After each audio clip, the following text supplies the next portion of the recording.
स्वागत है आप सभी का। मैं पवन कुमार मोटिवेशनल स्पीकर। आज बात करूंगा ऐसे लोगों की जो कि बेहद ही विषम परिस्थितियों में पले, लेकिन उन्होंने अपनी अदम्य इच्छा शक्ति और अथाह पुरुषार्थ के द्वारा अपना नाम इतिहास के पन्नों में स्वर्णिम अक्षरों से लिखवाया और दूसरों के लिए प्रेरणा के स्रोत बने। तो आइए कुछ उदाहरण बताता हूँ।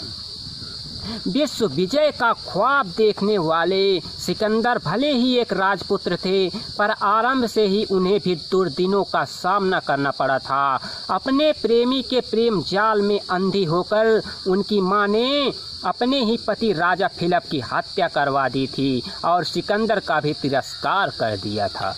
परंतु उनका परिस्थितियों पर हावी होने का संकल्प इतना मजबूत था कि उन्होंने अपने दुर्भाग्य को सौभाग्य में बदल दिया। यह उनकी अदम्य इच्छा शक्ति का ही कमाल था कि आज दुनिया उन्हें विश्व विजेता सिकंदर के नाम से जानती है। ईसा मसीह जैसे महात्मा जिनकी अनुयायी आज भी दुनिया में 1/3 से अधिक हैं, एक बढ़ई के पुत्र थे। कुछ लोगों की यह भी मान्यता है कि वे कुमारी माँ के गर्भ से उत्पन्न हुए थे, पर अपने पुरुषार्थ के बल पर आज भी भगवान की तरह पूजे जा रहे हैं। महान दार्शनिक सुकरात जो कि एक मूर्तिकार के बेटे थे, जिनका चेहरा कुरूप और भद्दा था। उनकी माँ दाई का काम करती थीं। उन्होंने अपना जीवन एक सैनिक के रूप में आरंभ किया था। कुछ ही दिनों बाद उन्हें पितृस्नेह से वंचित हो जाना पड़ा। विषम परिस्थितियों के बावजूद भी उन्होंने अपनी इच्छा शक्ति और अध्यवसाय के बल पर दर्शन शास्त्र के जनक होने का गौरव प्राप्त किया।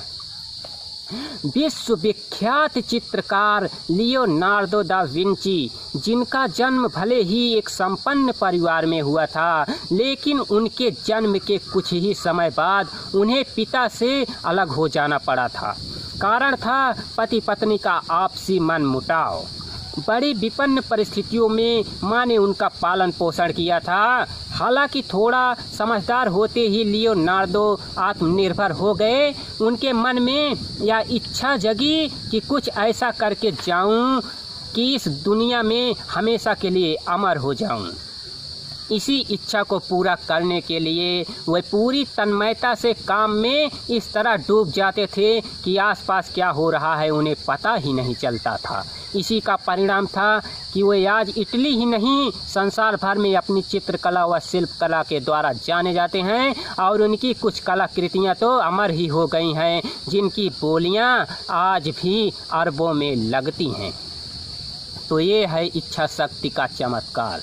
मुरा नाम की एक दासी के गर्भ से जन्म लेने वाला एक बालक, जिसने भारत जैसे विशाल देश को एक राष्ट्र के रूप में संगठित कर दिया था, गरीबी और अभाव के बीच पले और बढ़े। उस बालक ने चाणक्य जैसे गुरु के मार्गदर्शन में अपनी इच्छा शक्ति और पुरुषार्थ के बल पर भारत को एक अखंड राष्ट्र बनाने में समर्थ हुआ। प्रसिद्ध विचारक और दार्शनिक कन्फ्यूशस,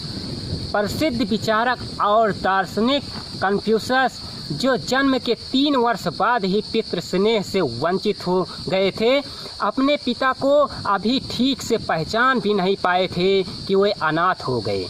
छोटी सी उम्र में ही उन्हें जीविकोपार्जन के लिए लग जाना पड़ा था, लेकिन बड़ा बनने की इच्छा उनमें आरंभ से ही थी। हालांकि 19 वर्ष की आयु में ही उनकी शादी हुई, 3 संतानें भी हुई। भले ही उन्हें गरीबी और तंगहाली में रहना पड़ा हो, पर उन्होंने पुरुषार्थ और पराक्रम से शीघ्र ही अपना चमत्कार दिखाया। उन्होंने अपना चमत्कार दिखाया और लक्ष्य को प्राप्त करने में सफल हुए और सफलतम पूर्ववर्त दार्शनिक कहलाए। युग परिवर्तक कार्ल मार्क्स भले ही गरीब परिवार के थे, मरते दम तक गरीबी ने उनका पीछा नहीं छोड़ा था। गरीबी में ही कई स्थानों पर उन्हें भटकना पड़ा, ठोकरें खानी पड़ी। इसके बावजूद उन्होंने अपनी अथाह इच्छा शक्ति, संकल्प शक्ति व दृढ़ विचारों द्वारा अपने ही देश के नहीं बल्कि दुनिया के करोड़ों लोगों को अपना भाग्य विधाता आप बना गए। 17 बार की उनकी लिखी दास कैपिटल 18वीं बार सही रूप में सामने आई तथा साम्यवाद की आधारशिला बन गई।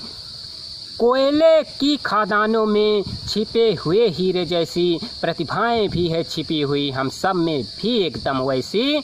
तो अपने अंदर की छिपी हुई प्रतिभाओं को पहचानिए, अपनी इच्छा शक्ति को जगाइए और उसके बल पर कोहिनूर बनकर अपने ज्ञान के प्रकाश से भारत और दुनिया को रोशन कीजिए। मेरे साथियों, उठिए, चलिए, लग जाइए प्रबल पुरुषार्थ में और तब तक न रुकना जब तक तुम्हें तुम्हारी मंजिल न मिल जाए। पूरा वीडियो देखने के लिए धन्यवाद। अगले वीडियो में फिर मिलेंगे, तब तक के लिए नमस्कार। और जिन्होंने हमारे चैनल को सब्सक्राइब न किया हो सब्सक्राइब कर लें ताकि आने वाली वीडियो की नोटिफिकेशन आप तक पहुंचती रहे। धन्यवाद।